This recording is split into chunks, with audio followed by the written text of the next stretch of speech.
নমস্কার, আমি ডক্টর মিঠুন বলছি। একটা মনস্কামনা পূরণের মন্ত্র দেবো। অনেকেই তো অনেক কিছু ভাবেন, মা বাবা আমার এটা হচ্ছে না, আমার ওটা হচ্ছে না। একবার এটা ট্রাই করে দেখতে পারি।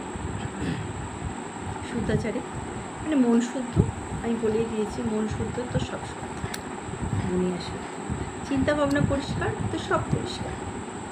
চোখ সুন্দর মানে দেখা, চোখ সুন্দর মানে চোখ সুন্দর দেখার ভঙ্গিমা যেমন, চিন্তা ভাবনার ভঙ্গিমাও সেরকম, সেই থেকে মনটাও সেরকম তৈরি হচ্ছে।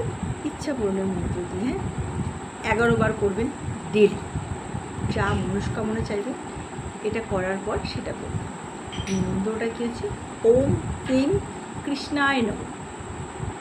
11 বার বলার পর যা চাইবেন সেটা শেষে করেই দেখুন না, ঈশ্বরই একমাত্র ভরসা। আর নিজের কর্ম, যা কর্ম করবেন তাই ফল পাবেন। এটা আমি আগেও বলেছি, বারবার বলি, এবং আমি এটাই বিশ্বাস করি। ভালো লাগলে লাইক কমেন্ট শেয়ার করুন। একবার যাচাই